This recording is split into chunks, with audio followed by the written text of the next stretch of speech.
Hey everyone, welcome back to another one blog. বাইরে বৃষ্টির weather and তার মধ্যে আমি নিয়ে চলে এলাম যে আমি প্রত্যেক দিন সকালে ব্রেকফাস্টে কী খাই। এই মুসলিটা আমার বিগত এই 1.5 মাস মতন হলো, এটাই আমার সকালের খাবার বলতে পারো। তার সাথে আমুল তাজা আর একটু হানিটা শেষের পথে। অ্যান্ড এই তো চলো আজকে তোমাদের সাথে শেয়ার করি যে আমি কতটা কোয়ান্টিটি বা কতটা কী খেয়ে থাকি, আর তোমরাও এটা খেতে পারো। এটা খুবই একটা হেলদি জিনিসটা। আর আমার শরীরের মাঝখানে খুবই একটু ব্যাপার হয়েছিল কি, প্রোটিনের অভাব হয়ে গেছিলো, তো যার জন্য বিভিন্ন ইস্যুস আসছিল। তো সেখানে হচ্ছে আমি এইটা যখন ট্রাই করা শুরু করলাম বা আমাকে যখন ডক্টর রেকমেন্ড করলো, তখন এইটা আমি ইউজ করতে করতে আমার শরীরে অনেকটাই জিনিস আমি দেখলাম চেঞ্জেস, আমার এনার্জি লেভেল অনেক গেইন হলো।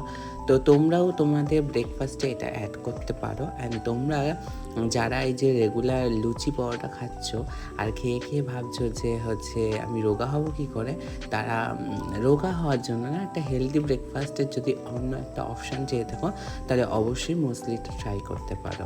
খুবই সুন্দর। যারা ওটস খেতে পারে না, আমি যেমন ওটস একদম খেতে পারি না, মানে আমার খেলেই উল্টি হয়, তো তাদের জন্য বলছি এটা একবার ট্রাই করতে পারো। আর দেখো আমি হানিটা খুব সামান্য একটুখানি ইউজ করি, এই জন্যই, কারণ হচ্ছে আমি একদম সুগারি কিছু পছন্দ করি না তেমন একটা। তো এটাই হচ্ছে আমার রেগুলারের এখনকার ব্রেকফাস্ট।